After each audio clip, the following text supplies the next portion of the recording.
দর্শক আপনাদেরকে স্বাগত জানাচ্ছি নিউজ 24 এর প্রতিদিনের আয়োজন সানজি স্টেনলেস স্টিল প্রেজেন্টস জনতন্ত্র গণতন্ত্র। আপনাদের সঙ্গে আজকের পর্বে আছি আমি আশিকুর রহমান শ্রাবণ। আমরা কথা বলতে চাইব দুর্ঘটনা ও জবাবদিহিতা এই প্রসঙ্গ নিয়ে। আমরা একটি বিষয়ে বারবারই দেখি, নৌ, সড়ক বা রেল, যেখানে হোক না কেন দুর্ঘটনা ঘটলে গণমাধ্যম এটি নিয়ে অনেক প্রতিবেদন প্রকাশ করে, সরকারের পক্ষ থেকে কমিটমেন্ট আসে, কিন্তু আসলে বাস্তবতা এমন ঘটনাটা যখন আসলে ধামাচাপা পড়ে যায় বা শেষ হয়ে যায় তখন ব্যাপারটি আসলে আগের মতোই থাকে। এই কথা আসলে সবাই বলে থাকেন। আমরা সেই প্রসঙ্গতেই আসলে ফোকাস করতে চাই, সেটি নিয়ে আমরা আলোচনা শুরু করতে চাই। আমাদের সঙ্গে যারা এই মুহূর্তে যুক্ত আছেন তাদের সঙ্গে আপনাদেরকে প্রথমে আমরা পরিচয় করাই। আমাদের সঙ্গে যুক্ত আছেন জনাব আবু আলম শহীদ খান, স্থানীয় সরকার মন্ত্রণালয়ের সাবেক সচিব। আপনাকে স্বাগত জানাচ্ছি। আমাদের সঙ্গে যুক্ত আছেন নীলিমা আক্তার, অতিরিক্ত সচিব, সড়ক পরিবহন এবং মহাসড়ক বিভাগ এবং নির্বাহী পরিচালক, ঢাকা পরিবহন সমন্বয় কর্তৃপক্ষ। আপনাকেও স্বাগত জানাচ্ছি। আমাদের সঙ্গে আরও যুক্ত আছেন অধ্যাপক doctor NMG Zakaria, chairman, Naval architecture এবং মেরিন ইঞ্জিনিয়ারিং, বুয়েট। আপনাকেও স্বাগত জানাচ্ছি। আমাদের সঙ্গে আরও যুক্ত আছেন আশিস কুমার দে, সাধারণ সম্পাদক, সড়ক, নৌ এবং রেলপথ রক্ষা জাতীয় কমিটি। আপনাদের সবাইকে নিয়ে আলোচনা শুরু করতে চাই। আসলে শুরুতে ভূমিকায় যে কথাটি বলেছি, সুগন্ধা একটি নাম এবং তারপরে অনেক গণমাধ্যম নিয়ে এটা আমরা কথাবার্তা বলছি, কমিটমেন্ট আসছে। এর আগে আমরা সড়কে দুর্ঘটনার বাস্তবতা দেখেছি। আসলে শেষ পর্যন্ত এই ঘটনাগুলো ঘটার পরের বাস্তবতা আসলে কদিন কি থাকে এবং তারপরে সমাধানটি হয় কি হয় না, এটি নিয়ে বিতর্ক আছে। আশিস কুমার দে, আপনি কিভাবে আলোচনা শুরু করতে চান? দুর্ঘটনার পরে আসলে জবাবদিহিতা, পরবর্তীকালে কর্তৃপক্ষ যে জবাবদিহিতার আন্ডারে আসে তারা সেটি কতটুকু বাস্তবায়ন করতে পারে? আশিস কুমার দে। ধন্যবাদ আপনাকে এবং আমার সঙ্গে যারা সম্মানিত আলোচক আছেন তাদেরকে শুভেচ্ছা। মূল বক্তব্যটা আপনি বলে দিয়েছেন যে কি ঘটনা ঘটে গেলে, দুর্ঘটনা ঘটে গেলে কিছুদিন শোরগোল হয়, মিডিয়া তৎপর হয় এবং একটি সময় পুরো বিষয়টি ধামাচাপা পড়ে যায়। হ্যাঁ, কথাটা সঠিক। আবার এটাও ঠিক যে আমরা কিন্তু সমস্যার সমাধান ধীরে ধীরে হলেও করছি। দুর্ঘটনা এক সময় অসহনীয় মাত্রায় ছিল। তিনটি মাধ্যমেই, নৌ, সড়ক এবং রেল, তিনটি মাধ্যমেই দুর্ঘটনা অসহনীয় মাত্রায় ছিল। তো 2014 সালের পর, 2014 সালে পিনাক দুর্ঘটনার পর যাত্রীবাহী লঞ্চ, নৌ দুর্ঘটনা ধীরে ধীরে সহনীয় মাত্রায় নেমে আসছিল। কিন্তু গত 1.5 বছর বেশ কয়েকটি নৌ দুর্ঘটনায় ব্যাপক প্রাণহানি ঘটেছে, যার সর্বশেষ ঘটনাটি ঘটেছে শুক্রবার ঝালকাঠি সুগন্ধা নদীতে যাত্রীবাহী লঞ্চ এমভি অভিযানে ভয়াবহ অগ্নিকাণ্ডে। সড়ক দুর্ঘটনা নিয়েও দীর্ঘদিন যাবৎ হইচই, আলোড়ন, রাজপথে মিছিল, মিটিং, গণমাধ্যমের জোর তৎপরতা, এই বিষয়গুলি ছিল। তবে একটি জাতীয় রূপ পায় যখন মানিকগঞ্জে ঢাকা মহাসড়কের মানিকগঞ্জের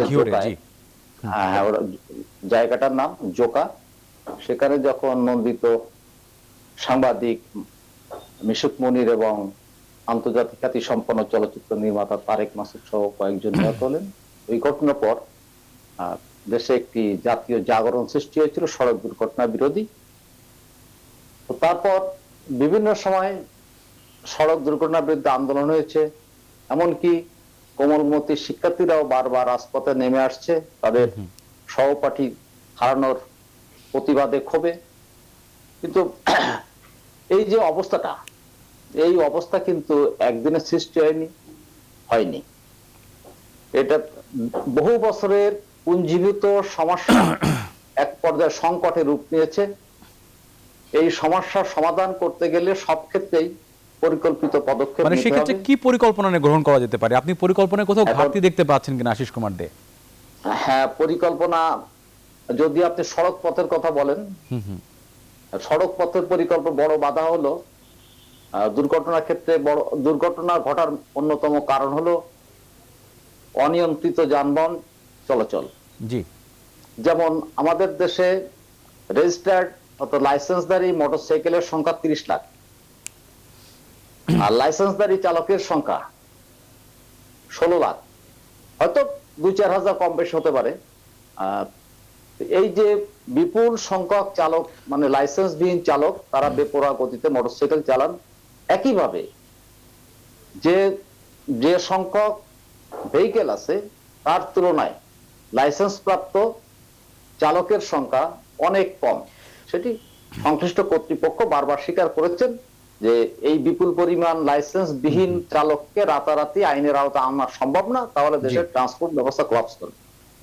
তো আমাদের এই বিষয়গুলো নিয়ে কিন্তু আন্দোলন সংগ্রাম বা আশিস দা, আপনার কাছে আমি ফিরবো আবারও, কারণ হচ্ছে আপনার কাছ থেকে সমস্যার আসলে বর্তমান বাস্তবতা শুনে নিলাম। আপনার এই কথার উপর ভিত্তি করে সামনে আমরা আগাবো, কিভাবে আসলে সমাধানটি হতে পারে এবং সংকটটি আরো কত গভীর সেটা নিয়ে কথা বলতে চাই। আবু আলম শহীদ খান, আপনাকে যুক্ত করছি। এখন আপনার কাছে আসতে চাই যে আমরা আসলে মোটামুটি মোদ্দা কথা এই সমস্যাগুলো নিয়ে মাঝে মধ্যেই কথা বলি এবং আপনারাও টেলিভিশনে সে সম্পর্কে বক্তব্য রাখেন। সমস্যার সমাধানের জন্য অনেকেই বলে সমন্বিত পরিকল্পিত উদ্যোগ প্রয়োজন। সেখানে আসলে সমন্বিত পরিকল্পিত শব্দ দুটি কতটুকু কার্যকরভাবে ব্যবহার করা হয়? আবু আলম শহীদ খান, একটু ব্যাখ্যা দিবেন কিনা আপনি আপনার জায়গা থেকে? ধন্যবাদ আপনাকে। আশিক বাবুর বক্তব্য শুনলাম। সড়কে উনি একটা বিষয় বেশি করে বলেছেন যে যানবাহনের যারা সংখ্যা এবং ড্রাইভারের সংখ্যার মধ্যে অনেক তফাৎ, লক্ষ লক্ষ তফাৎ আর কি। এটা তো দিনে দিনে বাড়ছে আর কি। এটা যে কমে যাচ্ছে এরকম কোনো তো আমরা চিত্র পাই না। এটা যদি ওভার দি টাইমের সমস্যা বলছেন যে এরকম অনেক দিন ধরে পুঞ্জীবিত সমস্যার সমাধান করাই তো রাষ্ট্র এবং সরকারের দায়িত্ব এবং মন্ত্রণালয়ের দায়িত্ব, যে সমস্ত সংস্থা আছেন তাদের দায়িত্ব। এই পুঞ্জীভূত সমস্যার সমাধান করার কথা আমরা বারবার শুনি, কিন্তু সমস্যার সমাধান হয় না। এখন সমস্যার সমাধান কেন হয় না এটা আশিস বাবুরা ভালো বলতে পারবেন। আমাদের এখানে কোথায় ঘাটতি আছে, কেন আমরা করতে পারি না, লোক বলের ঘাটতির কথা বলা হয়। এবং আমাদের তো আসলে লাইসেন্স চালক যিনি হবেন তার একটা লাইসেন্স থাকতেই হবে। লাইসেন্স ছাড়া উনি রাস্তায় নামতে পারবেন না, এটাই হলো দেশের আইন। এখন আমরা সড়ক পরিবহন ব্যবস্থায় নৈরাজ্য সৃষ্টি হবে, বিশৃঙ্খলা সৃষ্টি হবে, পরিবহন ব্যবস্থা ভেঙে পড়বে, আর লাইসেন্সবিহীন ড্রাইভাররা গাড়ি চালাতে থাকবেন। এই অবস্থা চলতে পারে না, এটা বন্ধ করতে হবে আসলে। এখন এটা ওই যে ডিম আগে না মুরগি আগের মতো বিতর্ক করতে পারি আমরা, যে এখন আপনি কখন লাইসেন্স দিবেন আর কখন তারা গাড়ি চালাবে। এটা দেশের আইন, এই আইন তো নতুন না। এটা যখন থেকে মোটর গাড়ি তৈরি হয়েছে ভেহিকলস, তখন থেকে এই মোটর গাড়ি চালাতে হলে একটা লাইসেন্স লাগবে। সাইকেল চালানোর জন্য কোনো লাইসেন্স লাগে না, আপনি পায়ে হেঁটে যাবেন সেটার জন্য কোনো লাইসেন্স দরকার হয় না। সুতরাং এই আইন আছে, দেশে আইন আছে, আইনের কোনো প্রয়োগ নাই। এবং আইনের প্রয়োগ নাই এর জন্য দায়ী যারা, তাদেরকে অবশ্যই দায়বদ্ধ করতে হবে, দায় স্বীকার করতে হবে এবং তাদের ব্যাপারেই আসলে ব্যবস্থা নিতে হবে, তারপরে অন্য ব্যবস্থা। এখন যদি বলি যে হ্যাঁ, যারা লাইসেন্স ছাড়া যে লক্ষ লক্ষ ড্রাইভার রাস্তায় নামেন, তাহলে তারা কিভাবে নামেন? প্রতিদিন তারা কাউকে না কাউকে টাকা পয়সা দিচ্ছেন, উৎকোচ দিচ্ছেন, এবং এটা সবাই দেখেন। সবাই দেখার পরে চুপচাপ আমরা চোখ বন্ধ করে থাকি। চোখ বন্ধ করে থাকলে তো হবে না। সুতরাং দুর্ঘটনা যদি আমরা কমাতে চাই, এখানে 101টা কারণ আছে। তার প্রধান কারণটা আশিস দে বলছেন যে তার প্রধান কারণ যে লাইসেন্স বিহীন যে ড্রাইভাররা রাস্তায় নেমে যায়। সঙ্গে নৌযানের ক্ষেত্রে কিন্তু ফিটনেস নিয়ে অনেক প্রশ্ন আছে। অবশ্যই নৌযানের নিয়ে আছে, রেলপথ নিয়ে কম, কারণ রেলপথটা একটা লাইন দিয়ে চলে, সুতরাং তাদের পথ কম। কিন্তু ওইখানেও একটা বাস ধাক্কা খেয়েছিল 3 দিন আগেই।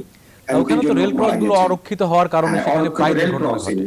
তো সেটা দুর্ঘটনা ঘটে। সুতরাং আমরা সবাই জানি, আমরা আজকে যারা আলোচনা করছি, মন্ত্রণালয়ের যিনি অতিরিক্ত সচিব আছেন তিনিও জানেন, আমরা সবাই জানি কেন, কোথায়, কি কারণে দুর্ঘটনা ঘটছে। সেগুলো সমাধান করতে হবে। প্রথম সমাধান হলো লাইসেন্সবিহীন কেউ গাড়ি চালাতে পারবে না। এটা তো আমরা গত 10 বছর ধরে শুনছি যে লাইসেন্সবিহীন ড্রাইভারের সংখ্যা এত। এই 10 বছরে আমাদেরকে একটা হিসাব যদি কেউ দিতে পারেন খুব ভালো হয়, আশিস বাবু হয়তো পারবেন। এই 10 বছরে আমরা কি তাদের সংখ্যা কমাতে পেরেছি কিনা? যদি কমাতে পারি তাহলে কি রেটে কমিয়েছি, এবং কমাতে হলে কি রেটে কমাতে হবে। আমরা তো এই লাইসেন্সবিহীন ড্রাইভারদের জন্য 2050 সাল বা যে 41 সালে বাংলাদেশ কি পর্যায়ে যাবে সেই পর্যন্ত যদি অপেক্ষা করতে হয়, সেটা আমাদেরকে জানতে হবে। তাহলে আমরা যারা জীবন হাতে নিয়ে রাস্তায় বের হই, তাহলে আমরা জানবো যে হ্যাঁ, 2041 সালে সব ড্রাইভারের লাইসেন্স থাকবে এবং বাংলাদেশ একটা পর্যায়ে পৌঁছবে। তো সেটা বলে দিলে আমরা সেইভাবে রাস্তায় বের হবো, এবং বের হলে তাহলে জনগণ হয়তো সাবধান থাকবে আরো বেশি। জি, আমি আপনার কাছে আবারও আসি আবু আলম শহীদ খান। আপনার কাছে এই প্রসঙ্গ নিয়ে কথা বলবো আমরা। আমাদের সঙ্গে ডক্টর জাকারিয়াও যুক্ত আছেন, তার কাছে একটু আসতে চাই। আসলে আমরা যে লাইসেন্স ফিটনেস নিয়ে কথাবার্তাগুলো বলি, আসলে আর্কিটেকচারই তো আসলে সবগুলো যানবাহনকেই খুব বিজ্ঞানসম্মতভাবে তৈরি করা হয়। কিন্তু আমরা যখন দেখি যে যখন কোনো দুর্ঘটনা ঘটে তখন সেই যানবাহনের ত্রুটি ছিল বলে কথাটি বারবারই বলা হয়। যদি আমরা এই অভিযান 10 নিয়ে কথা বলি, সেখানে বলা হচ্ছে যে বিলাসবহুল কেবিন, কিন্তু ইঞ্জিন ব্যবস্থাপনার জন্য আসলে কোনো রকম বিলাসই নেই সেখানে, আসলে মানে বিনিয়োগই করা হয়নি। এইগুলোকে আসলে আমাদের দুর্ঘটনা ঘটার কারণ কিনা, জবাবদিহিতার জায়গা নিয়ে আপনি কিছু বলতে চান ডক্টর জাকারিয়া? ধন্যবাদ। আসলে আমাদের যারা ডিজাইনার তারা তো ডিজাইন করে, ডিজাইনটা তো আবার অ্যাপ্রুভালের জন্য ডিপার্টমেন্ট অফ শিপিং আছেন, ওনারা তো অ্যাপ্রুভাল দেয়। এখন ডিজাইনের যদি কোনো ত্রুটি থাকে, তাহলে তো ওই জাহাজের অ্যাপ্রুভাল পাওয়ার কথা না, তাই না? জি। তো থাকতে পারে, বা ডিজাইনের ত্রুটি থাকলে তো এখানে তারপরে আবার ডিপার্টমেন্ট অফ শিপিং আবার আরো কয়েকটি কাজ করে, যেমন সার্ভে সনদ প্রত্যেক বছর এটাকে আবার রিনিউ করার ব্যবস্থা থাকে, রেজিস্ট্রেশনের ব্যবস্থা থাকে। তো এখানে ডিপার্টমেন্ট অফ শিপিং বা সরকারি অন্যান্য সংস্থা যারা, যেমন বিএডব্লিউটিও এখানে ঘাট ব্যবস্থাপনা থেকে শুরু করে রুট পারমিট এগুলো দেখেন। এবং আমাদের যে বিধিমালা আছে সেখানে একটা জিনিস বলা আছে এখানে, মানে আপনি যখন নৌযান কনস্ট্রাকশন করেন তখন পুরাতন জিনিস ব্যবহার করতে পারবেন না, এটা বলা নাই কিন্তু। সো ওই হিসাবে ওই সুযোগটাই আসলে গ্রহণ করে নৌযানের মালিক, মালিকটা গ্রহণ করে। তবে এটা এটা ফিটনেস তো প্রত্যেক বছরই তো রিনিউ করতে হয়। এবং স্যার, আগুন লাগলে আগুন নির্বাপন করার ব্যবস্থা বা লাইফ জ্যাকেট, বয়া, এই কথাগুলো আসলে কাগজ কলমে হয়তো বা পাওয়া যাবে, কিন্তু বাস্তবে পাওয়া যায় না বলেই যাত্রীরা অভিযোগ করে বিভিন্ন সময়, এবং ঘটনা যখন ঘটে তখন আমরা সেটি সরেজমিনে গিয়ে দেখতেও পাই। এটির ব্যাপারে আপনার কোনো বক্তব্য আছে কিনা স্যার? হ্যাঁ, এটা তো আমার একটা জাহাজ যখন ডিজাইন করি, প্লাস এটা যখন যাত্রীবাহী জাহাজ হয়, এটা তো খুবই সেন্সিটিভ ব্যাপার। একসাথে 400, 500, 700, 800 যাত্রী একসাথে একটা জাহাজে চড়ে এক জায়গা থেকে আরেক জায়গায় যাবে। সো এখানে মানে পুরো সেফটি এনশিওর করেই ডিজাইন করা হয়। জি। বাট বাস্তবে পক্ষে দেখা যায় যে আসলে মানে যন্ত্রপাতি আছে কিন্তু ঠিকমতো কাজ করে না, বা প্রশিক্ষিত লোকজন থাকে না, চালানোর লোকজন থাকে না। এই যে অভিযান 10 জাহাজের ক্ষেত্রে পত্রিকায় আসছে যেটা, যে যখন দুর্ঘটনায় পতিত হয় জাহাজের নাবিকরা, ওরা বলে প্রথমেই চলে গেছে। এখন এই যে ফায়ার সিস্টেম যেটা, সেটা তো প্রশিক্ষিত জনবল ছাড়া তো এটা চালনা করতে পারবে না। তো এই ঘটনাই ঘটছে। তো এখানে অনেকগুলো আসলে গ্যাপ আছে এখানে। এটা তো আর আমরা ধরুন সড়কে দুর্ঘটনার প্রসঙ্গে যখন কথা বলি, বুয়েটে তো অ্যাক্সিডেন্ট রিসার্চ ইনস্টিটিউট সেখানে আছে, তারা যে কথাগুলো বা প্রস্তাবনাগুলো সরকারের কাছে বিভিন্ন সময় দিয়ে থাকে, সেটি বাস্তবায়নের হার আপনি একজন নাগরিক হিসেবে কতটুকু দেখতে পেয়েছেন আপনার এই জীবদ্দশায়? না, এটা তো গভর্নমেন্টের প্রসেস তো অনেক স্লো, এটা তো আমরা দেখি। যেমন আমি ডিপার্টমেন্ট অফ শিপিং এর কথাই যদি বলি, আমরা সেই স্টুডেন্ট লাইফ আমাদের 1995, 90 আমরা 98-এ পাস করেছি। তখনও আমরা শুনেছি যে এরকম 4-5 জন সার্ভেয়ার, এখনো কিন্তু 7-8 জনের বেশি না সার্ভেয়ার। সো এই প্রসেসটা মানে অনেকগুলা অর্গানোগ্রাম এগুলো কাজ চলছে, বাট প্রসেসটা খুব স্লো, এবং যখনই একটা দুর্ঘটনা ঘটে তখনই এগুলা নিয়ে নাড়াচাড়া হয়।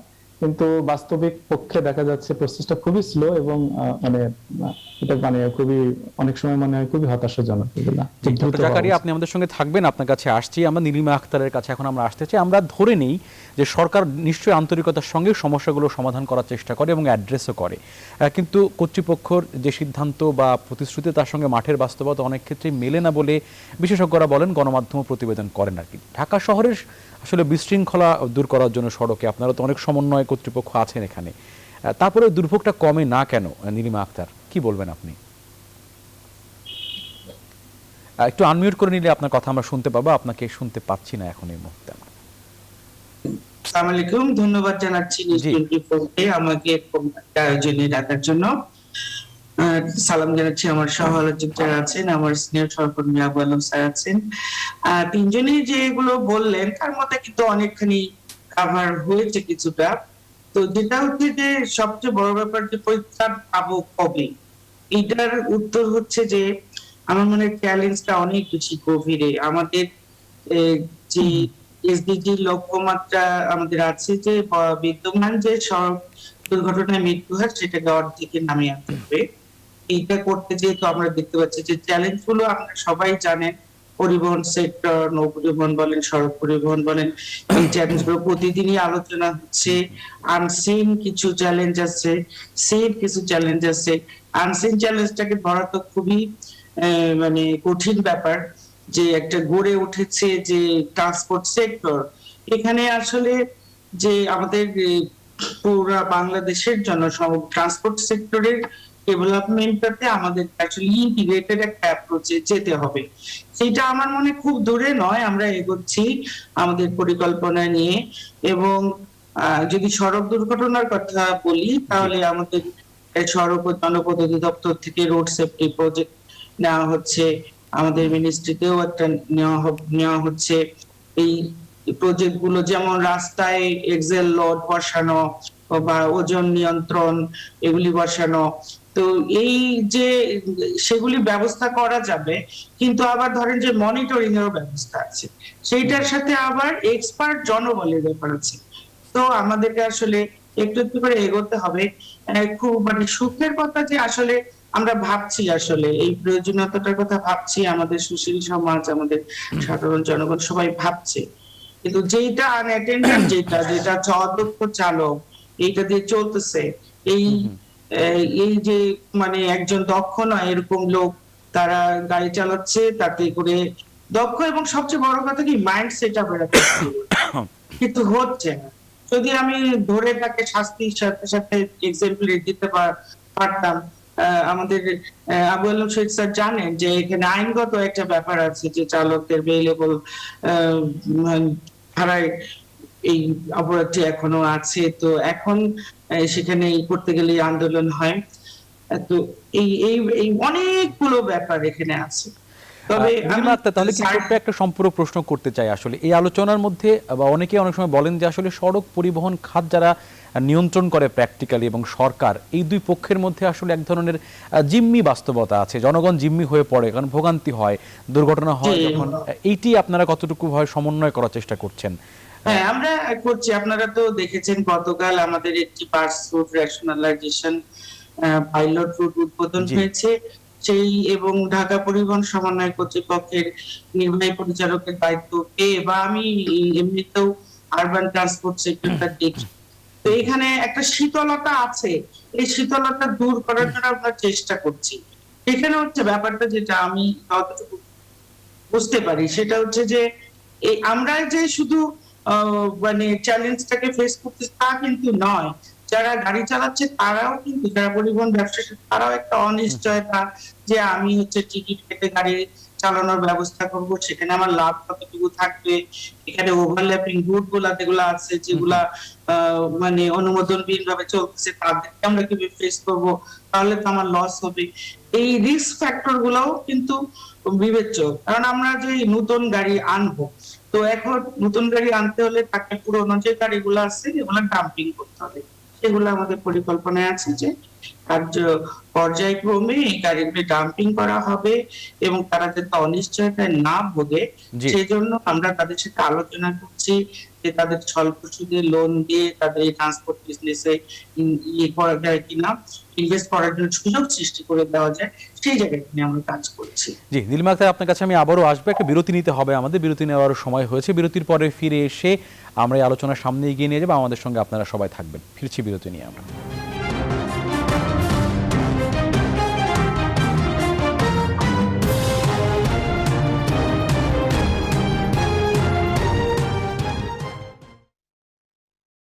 দর্শক, আবারও স্বাগত জানাচ্ছি। আপনারা দেখছেন সানজি স্টেনলেস স্টিল প্রেজেন্টস জনতন্ত্র গণতন্ত্র। আমরা কথা বলছিলাম সড়ক, নৌ এবং রেলপথে দুর্ঘটনা নিয়ে। আমরা কারণগুলো অনুসন্ধান করেছি, কর্তৃপক্ষ কেন ব্যবস্থা গ্রহণ করতে সবসময় সফল হয় না বা যেন ধীরগতি তৈরি হয়, সে ব্যাপারে আমরা কথা বলেছি।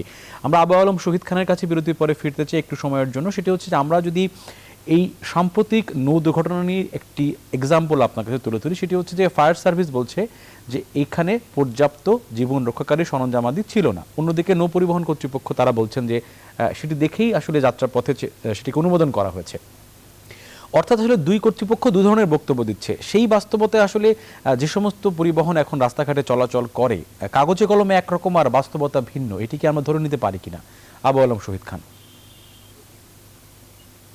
না, মনে হয় নৌ পরিবহন মন্ত্রণালয় বা নৌ পরিবহন কর্তৃপক্ষ যেটা বলেছেন সেটা তারা স্বীকার করেছেন যে তাদের লোক বলের অভাব থাকার কারণে তারা ঠিক মতো লঞ্চ এগুলো চেক করতে পারে না, স্টিমার, এবং চেক করতে না পারার ফলে অনেক সময় যে মাস্টার যে ঘোষণা দেন সেই ঘোষণাটাকে তারা ধরে নিয়ে এগুলোকে চলতে দেন। এই ক্ষেত্রে তাদের যেটা আমাদের প্রফেসর সাহেব বললেন যে তাদের 95-96 তিনি শুনেছেন যে তাদের 5-7 জন সার্ভেয়ার আছে, এখনো আমরা শুনি যে তাদের 7-8 জন সার্ভেয়ার আছে। তো এখন দেশে শত শত মানুষ, যদি বলি আর একটু ঠিক মতো, তাহলে লক্ষ লক্ষ মানুষের কিন্তু চাকরি হচ্ছে। তাহলে লক্ষ লক্ষ মানুষ কোথায় চাকরি পাচ্ছে, কেন পাচ্ছে, কোন সেক্টরে চাকরি পাচ্ছে, সেগুলো কি আমাদের দেশের জন্য খুব প্রয়োজন কিনা, এসব নিয়ে আসলে ভাবনার কথা বলার সময় এসেছে।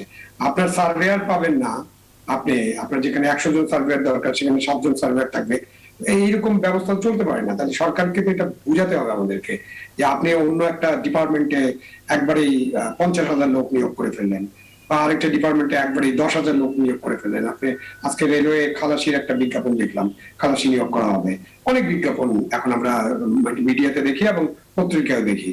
তাহলে কিন্তু আপনার লোক যে নেওয়া হচ্ছে না, রিক্রুট করা হচ্ছে না, এরকম নয় বিষয়টা। আমরা যে খুব খারাপ অবস্থা হচ্ছে এরকমও না। আমাদের ইকোনমি যথেষ্ট শক্তিশালী, কিন্তু আমরা যে জায়গায় লোকজন দরকার সেখানে আমরা লোকজন দিচ্ছি না, আমরা দেই না, এবং সেই কারণে লঞ্চ মালিকরা ছাড় পেয়ে যায়, তারাও এটার সুযোগ নেয়। আর লঞ্চে যারা চাকরি বাকরি করেন তারাও এটার সুযোগ নেয়। যাত্রীরা হলো সবচেয়ে বড় ভিকটিম, মানে আমাদের দেশের জনগণ জি। হচ্ছে সবচেয়ে ভিকটিম। আপনি যেটাতে উঠবেন, সড়কে যান, বাসে উঠবেন, আমি জানি না আশিস কুমার দে সাহেব বাসে উঠেন কিনা, আমাদের এই মিনি বাসে উঠার সুযোগ হয়েছে। ওই বাসের মধ্যে তো ভাই আপনি বসতে পারবেন না, কোনো বসার জায়গা নেই। একটা সিটে যে দুজন বসে, হাত পা সব গুটিয়ে বসে থাকতে হয়। ওই বাস যদি কোনো কারণে অ্যাক্সিডেন্ট করে দেন তখন ভিতরেই আমাকে মরতে হবে, এরকম অবস্থা। এবং সেই সব বাসের নাকি ফিটনেস সার্টিফিকেট আছে। আর বাসের যে গায়ে যে দাগ দেখবেন, আপনি যে কোনো লোক, আপনি যখনই কোনো কিছুতে যাবেন, আপনি বাসগুলোর শরীরের দিকে তাকাবেন, শত শত হাজার হাজার দাগ। এই দাগ কেন? ওরা আরেকটা বাসের সাথে ঘষাঘষি করে, এবং এরকম অনেক ছবি আপনি পাবেন। তো এই যে করছে এইভাবে যে পরিবহন সেক্টর, অনেকে বলেন মাফিয়াদের হাতে পরিবহন সেক্টর। আমরা তো একজন মন্ত্রীকে সবসময় বিরূপ প্রতিক্রিয়ার সম্মুখীন হতে হয়, তাকে অনেক সময় বলা হয় যে খান বাহিনী এখন পরিবহন সেক্টর নিয়ন্ত্রণ করছে। আসলে এগুলো নিয়ে আলাপ আলোচনা করা দরকার, গভীরভাবে আলাপ আলোচনা করে এগুলো সমাধান করতে হবে। আমরা তো একটু আগে বললাম, আমরা কি 2041 পর্যন্ত অপেক্ষা করবো, নাকি আমরা 2 বছর 3 বছর সময় দিয়ে করবো? আমাদের ট্রেনিং এর অভাব, আমরা ট্রেনিং দিব, আমরা ভালো ড্রাইভার তৈরি করবো এবং ড্রাইভারদেরকে সুযোগ দিব তাদের গাড়ি চালানোর জন্য। দেশে অবশ্যই ড্রাইভারের ঘাটতি আছে, কিন্তু দক্ষ ড্রাইভার তৈরি করা এটা আমাদের অন্যতম প্রধান উদ্যোগ হতে হবে। সেই উদ্যোগটা তো নাই, সেই উদ্যোগটা তো সরকারকে নিতে হবে যে আপনি প্রত্যেক জেলায় জেলায় আপনি ড্রাইভার ট্রেনিং এর ব্যবস্থা করবেন, উপজেলায় করবেন দরকার হলে। জি, আপনার কাছে আমি আবারও আসবো সুযোগ সময় পেলে, অবশ্যই আপনার সাথে কথা হবে এই বিষয় নিয়ে। আশিস কুমার দিয়ে আপনার কাছে একটু আসি। আসলে যাত্রীদের পার্সপেক্টিভস থেকে আসলে যদি বিবেচনা করা হয়, সেক্ষেত্রে কতটুকু আপনারা এই জাতীয় রক্ষা কমিটি ব্যাখ্যা দিতে চাইবেন? আসলে কতটুকু যাত্রী বান্ধব বাস্তবতা আছে আমাদের চলার পথে? আবার ধন্যবাদ আপনাকে। আমি তার আগে অগ্রজপতি শ্রদ্ধা আবু আলম শহীদ ভাইয়ের একটি কথা বলেছিলেন যে আমার কাছে সংখ্যা জানতে চেয়েছিলেন। আমি দুঃখিত, আমি লাইসেন্সধারী চালক, লাইসেন্সবিহীন চালক এবং মোট যানবাহনের সঠিক পরিসংখ্যান আমার কাছে আছে, কিন্তু এই মুহূর্তে আমার মেমোরিতে নাই, আমি দিতে পারছি না। আমি কমিটমেন্ট করছি, আমি ওনাকে ভার্চুয়ালি পৌঁছে দেওয়ার চেষ্টা করবো অতি দ্রুত সময়ের মধ্যে ওনাকে। আর ধন্যবাদ আপনাকে। জি, আর একটি বিষয় যে জাহাজের যে প্রসঙ্গটি আসলো, এমবি অভিযান 10 অগ্নিকাণ্ডে যে ফায়ার সেফটি সিস্টেম সেখানে দুর্বল ছিল, এটি সঠিক। এবং ডিপার্টমেন্ট অফ শিপিং স্বীকার করেছে যে পর্যাপ্ত সংখ্যক অগ্নি নির্বাপক যন্ত্র সেখানে ছিল না। আর ওই লঞ্চেরই স্টাফরা স্বীকার করেছেন তাদের সম্পর্কে কোনো প্রশিক্ষণ দেওয়া হয়নি। এখন প্রশ্ন হচ্ছে যে ওই লঞ্চটি যখন ফিটনেস পরীক্ষা করা হয়, একজন engineer and ship surveyor fitness পরীক্ষা করে, লোক বলের অভাবে তারা এক ব্যক্তি অনেক জাহাজ ফিটনেস পরীক্ষা করতে হয় বিধায় যে একটি যাত্রীবাহী ত্রুটিপূর্ণ নৌযানকে ফিটনেস দিয়ে দায়িত্ব অবহেলাজনিত হত্যাকাণ্ড ঘটাবেন, এটা তো আনএক্সপেক্টেড। জি, গোলাম জাকারিয়া সাহেব যেটা বলছেন যে উনি 95 সাল থেকে শুনে আসছেন যে 4-5 জন সার্ভেয়ার, তখনও পর্যন্ত ব্রিটিশ আমলে অর্গানোগ্রাম দ্বারা ডিপার্টমেন্ট অফ শিপিং পরিচালিত হতো। সেই অর্গানোগ্রাম সংশোধন করা হয়েছে 2016 সালের প্রথম দিকে, এবং সার্ভেয়ারের সংখ্যা 22টি করা হয়েছে পদ। তাহলে আমার প্রশ্ন, সরকার কেন, যেহেতু মাননীয় প্রধানমন্ত্রীর অগ্রাধিকার ভিত্তিক খাত হল অভ্যন্তরীণ নৌ পরিবহন খাতের উন্নয়ন, তাহলে কেন সার্ভেয়ার নিয়োগ করা হচ্ছে না? পর্যাপ্ত পরিমাণ লোক, মানে মেধাবী লোক যারা যোগ্যতা সম্পন্ন বুয়েট থেকে পাশ করা বেকার ঘুরে বেড়াচ্ছে, মেরিন একাডেমি থেকে গ্রাজুয়েশন ডিগ্রিধারী বেকার ঘুরে বেড়াচ্ছে, অথচ তাদেরকে নিয়োগ দেওয়া হচ্ছে না। ডিপার্টমেন্ট অফ শিপিং কেন রিকুইজিশন দিচ্ছে না মন্ত্রণালয় যে আমার লোক দরকার? আর মন্ত্রণালয় বা কেন তাগিদ দিচ্ছে না? এর জবাব কে দেবে? এটা একটি বড় সমস্যা। আরেকটি সমস্যা হলো যে ওই যাত্রীদের যে কথা বললেন আপনি, যে যাত্রীদের তো প্রত্যেক মানুষই চাইবে নিরাপদে চলাচল করতে। সড়ক খাতে হলো সব থেকে বেশি নৈরাজ্য বিরাজ করছে আমাদের পরিবহন খাতের মধ্যে, এবং এর অন্যতম একটি কারণ আমাদের প্রাইভেট সেক্টরের উপর বেশি নির্ভরশীলতা। বিআরটিসি, রাষ্ট্রায়ত্ত বাণিজ্যিক প্রতিষ্ঠান বিআরটিসি কে গতিশীল না করা, তাদেরকে শক্তিশালী না করা, জনবল সমৃদ্ধ না করা, এইটা হলো অন্যতম কারণ। তাতে প্রাইভেট বাস মালিকরা বা অন্যান্য যানবাহনের মালিকরা বেশি বেপরোয়া হয়ে গেছেন। তাদের দৃষ্টি শুধু মুনাফার দিকে, সেটি সরকার শক্ত হাতে হ্যান্ডেল করতে পারছেন না। আমি কারো নাম উল্লেখ করছি না, যখনই কোনো ঘটনা ঘটে, যখনই কোন চালকের বিরুদ্ধে মানে জিম্মি করার বাস্তবতা একটি আছে আশিস কুমার দে। সো কল্ড শ্রমিক নেতারা, যারা শ্রমিক নেতার আবরণে পেছন থেকে তারা জি শত শত যানবাহনের মালিক, তারা কিন্তু আন্দোলন করে দেশকে অচল করার হুমকি দেয়, এবং অনেক ক্ষেত্রে দেখা যায়। জি আশিস দা, আমরা বিরতির পরে আমরা আরো একটু সময় পাবো কথা বলার জন্য। আপনার এখানেই আমি কথাটা নিচ্ছি, এটি আপনি বিরতির পরে এসে শেষ করবেন। তবে তার আগে আমি একটু অল্প করে শুনতে চাই ডক্টর জাকারিয়ার কাছে যে আসলে আপনি যে উদাহরণটি দিয়েছিলেন সেটি নিয়ে কথা বলছিলাম, যে প্রয়োজনীয় যে সমস্ত জায়গায় সেখানে লোক নিয়োগ না করে সরকার অন্য জায়গায় লোক নিয়োগ করে, কিন্তু আসলে এই জায়গাগুলোতে নিয়োগ করা উচিত কিনা, কিভাবে তাগিদ দেওয়া প্রয়োজন, এবং সবকিছু মিলিয়ে আসলে আপনি কি বলতে চান ডক্টর জাকারিয়া? ধন্যবাদ। আসলে এটা তো মানে একটা কি বলবো, এটা টেকনিক্যাল সাইট। টেকনিক্যাল সাইডে লোক বলের অভাব থাকলে তো এই ধরনের দুর্ঘটনা ঘটতেই থাকবে। আমাদের এটা একটা খুবই জরুরি ভিত্তিতে এবং অতিশয় গুরুত্ব দিয়ে এগুলা বিবেচনা করে যত দ্রুত সম্ভব লোকগুলা নিয়োগ করা দরকার। এটার কোনো বিকল্প নাই, আসলে এটা করতেই হবে। আদারওয়াইজ আমাদের এই কিছুদিন পর পরেই এরকম সিনারিও, একটা লঞ্চ অগ্নিকাণ্ডের দুর্ঘটনা এর আগে ঘটে নাই, বাট লঞ্চ দুর্ঘটনা তো ওই কয়েক মাস আগেই ঘটলো, তাই না? এবং কারখানায় যখন দুর্ঘটনা ঘটে তখনও কিন্তু একই বাস্তবতা আমরা দেখি, পরিদর্শকের অভাবে দুর্ঘটনা ঘটেছে, কারণ পরিদর্শক সেখানে পরিদর্শন করার সুযোগ পাননি, কিন্তু সার্টিফিকেট দেওয়া হয়েছে সেখানে আর কি। ডক্টর জাকারিয়া। জি জি জি, হ্যাঁ, দেখেন এখানে আমাদের রেজিস্টার্ড জাহাজের যদি সংখ্যা বলি প্রায় 14,000, আমি যদি মানে গাণিতিক ভাবে সুবিধার জন্য বলি, এবং 7 জন সার্ভেয়ার আছে, তাহলে বছরে 7 জন সার্ভেয়ার মানে 14 মানে 2,000টা নৌযান একজন সার্ভেয়ারকে। যদি এখন সার্ভেয়ারের সংখ্যা 2200 হয়ে থাকে, তারপরেও তো আসলে তার জন্য অনেক টাফ। তারপরেও কারণ এই যেমন যাত্রীবাহী লঞ্চগুলো, এগুলো তো খুবই সেনসিটিভ, এগুলো তো খুব ভালোভাবে দেখা উচিত। আমি 14,000 বললাম, এর মধ্যে হয়তো যাত্রীবাহী 100-200, বাকি সব অন্যগুলা অত গুরুত্ব না দিলেও হয়। কিন্তু আপনি যেগুলা যাত্রীবাহী নৌযান, এগুলো তো সর্বোচ্চ গুরুত্ব দিয়ে আপনাকে বিবেচনা করে সবগুলা ছাড়পত্র দেওয়া, রেজিস্ট্রেশন দেওয়া, ডিজাইন অ্যাপ্রুভাল দেওয়া, এগুলো করতেই হবে, আদারওয়াইজ এগুলা অ্যাভয়েড করা যাবে না। স্যার আপনাকে ধন্যবাদ জানাচ্ছি। আপনার কাছে আমি আসছি একটু পরে আবার। নীলিমা আক্তারের কাছ থেকে অল্প একটু শুনতে চাই বিরতিতে যাবার আগে। আমরা সরকারের আন্তরিকতা এবং উদ্যোগ নিয়ে শুনছিলাম, আসলে ঢাকা শহরের এই দুর্ভোগ দূর করার জন্য বাস রুট নিয়ে সরকার কাজ করছে, সেখানেও কি পর্যাপ্ত জনবল আছে বলে আমরা কি সেটা জানতে পারি কিনা আপনার কাছ থেকে? নীলিমা আক্তার, নীলিমা আক্তার আপনি কি আমাকে শুনতে পাচ্ছেন কিনা? আনমিউট করে নিতে হবে আপনার, দয়া করে একটু। পাচ্ছি, ধন্যবাদ। আমি আসলে একটু সুযোগ নিতে চাই, যেটা আবু আলম স্যার বললেন এবং তিনজনই বললেন আর কি, যে নিয়োগের ব্যাপারটা আপনি আপনার প্রশ্নটাকে টাচ করবে আমার উত্তরটা কিছুটা। সেটা হচ্ছে যে আমার অভিজ্ঞতা আমি যেটা দেখছি যে আসলে ট্রান্সপোর্ট সেক্টরেই দক্ষ জনবল কিন্তু নেই। আমার কাছে মনে হয় যে পদ পূরণ তো করবো, কিন্তু অনেক সময় আমরা ইন্টারভিউ নিতে যেয়ে দেখি যে আমি যে ধরনের লোক চাচ্ছি, যে ধরনের স্কিল লোক চাচ্ছি, সেটা কিন্তু পাচ্ছি না। তো এই ক্ষেত্রে কিন্তু বড় একটা কি ভাবনার দরকার আছে, যে আমাদের যেমন বুয়েট আছে, এখানে কিন্তু দেখেন আমাদের কিন্তু অটোমোবাইল ইঞ্জিনিয়ারিং এর কোনো সাবজেক্ট নাই। তো এই বিষয়টা আমি প্রাসঙ্গিকভাবে উল্লেখ করলাম যাতে সবার নজরে আসে। তো এই ধরনের ব্যাপারটা আছে যে there is a huge gap between supply and demand. মানে বেকার সমস্যা আছে, আবার দেখা যাচ্ছে যে আমি যেই আমার জন্য স্পেসিফিক পারপাসে সেই লোকটাকে। নীলিমা আক্তার, আপনাকে শুনতে পাচ্ছি না, এখন কি আপনি আমাকে শুনতে পাচ্ছেন কিনা নীলিমা আক্তার? বলছিলাম যে আমাদের ইন্টারনেট কানেকশন একটু সমস্যা হচ্ছে। আচ্ছা, আমরা একটা বিরতি নিয়ে ফিরে এসে আপনার কথাটি বাকিটুকু শুনি, কারণ আমাদের বিরতির পরও আলোচনা করার সুযোগ আছে। বিরতি নিয়ে ফিরে এসে আপনাকে দিয়ে শুরু করব আমরা, এবং তার মধ্যে আপনার কাছে যে প্রশ্নগুলো রেখেছিলাম সেই প্রশ্নের সঙ্গে সঙ্গে আপনি অনেকগুলো প্রসঙ্গে কথা বলবেন। আমরা বিরতি নিয়ে ফিরে আসছি আপনাদেরকে সঙ্গে নিয়ে আবারও।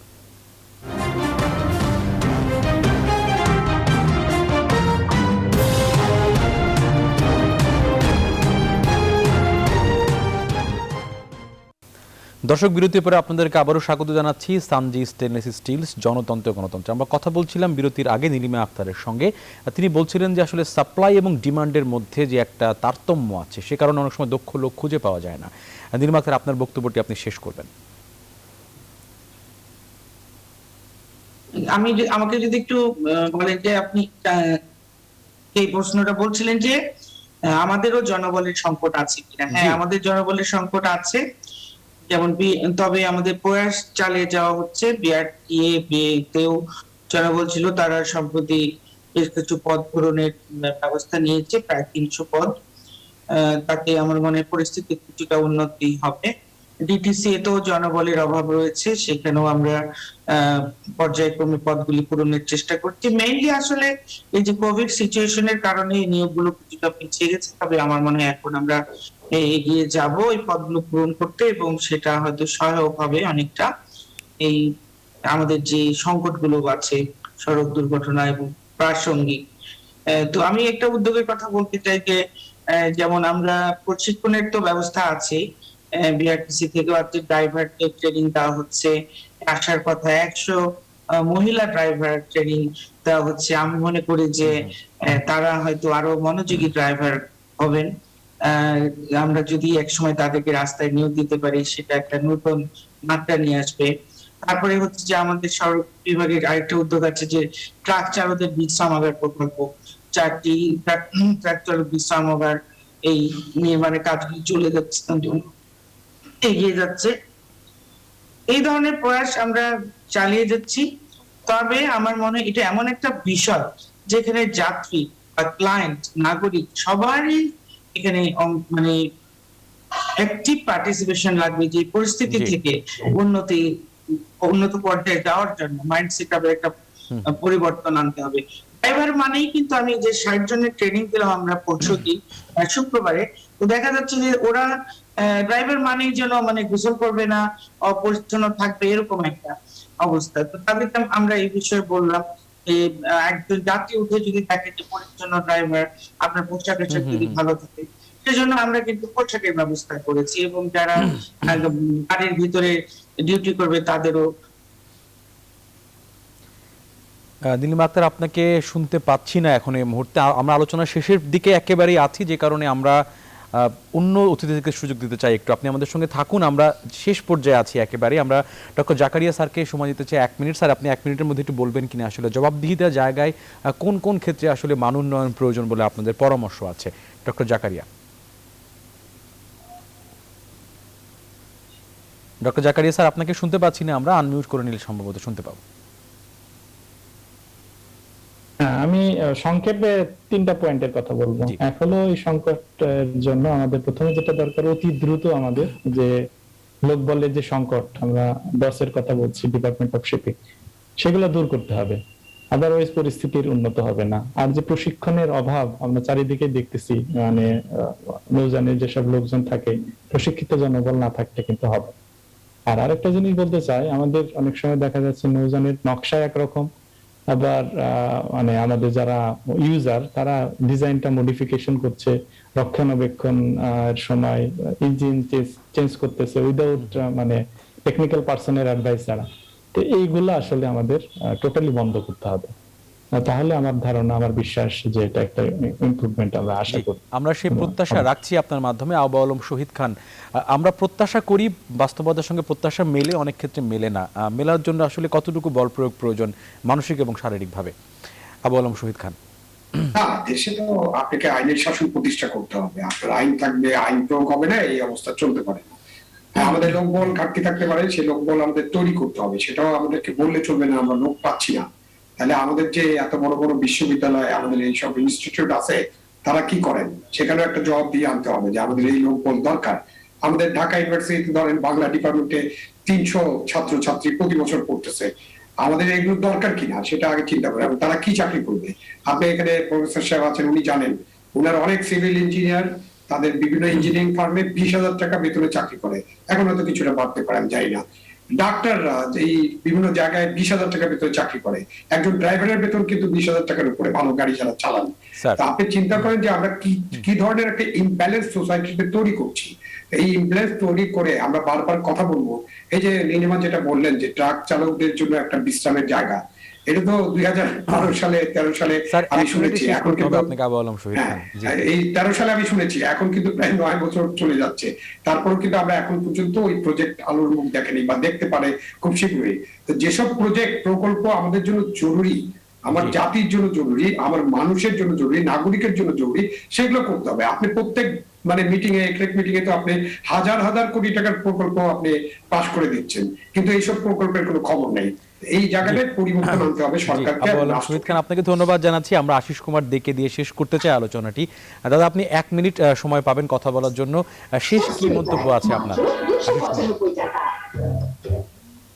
সড়ক এবং নৌপথ যদি দুর্ঘটনার ঝুঁকি মুক্ত করতে হয়, তাহলে প্রথমত একটি মহাপরিকল্পনা প্রণয়ন করতে হবে। এই সব সেক্টরের জনবল নিয়োগ দিয়ে জনবল সমৃদ্ধ করতে হবে, গতিশীল করতে হবে। সবচেয়ে বড় কথা হলো প্রত্যেকটি সংস্থাকে জবাবদিহিতা এবং স্বচ্ছতার আওতায় আনতে হবে, যাতে করে কেউ তার দায় থেকে এড়াতে না পারে। জি। আর আমার সর্বশেষ আবেদন সরকারের কাছে, জনগণের কাছে, এই যে এমবি অভিযান 10 দুর্ঘটনার জন্য দায়ীদের যেন দৃষ্টান্তমূলক শাস্তি হয়, উদরপিণ্ডি বুদর গাড়িয়ে চাপিয়ে যেন ফিটনেস প্রদানকারী কর্মকর্তাকে দায় থেকে অব্যাহতি না দেওয়া, এটা আমার বিনীত অনুরোধ। ধন্যবাদ এতগুলো জানাচ্ছি মানুষের আপনাকে। জীবনের আপনার এই বিনিময়ে। বক্তব্যের সঙ্গে আমরাও একমত, একই দাবি জানাচ্ছি আমরা এবং দাবি জানিয়ে শেষ করতে চাই। কালকে আবার দেখা হবে। শুভরাত সবাইকে এবং ধন্যবাদ সবাইকে।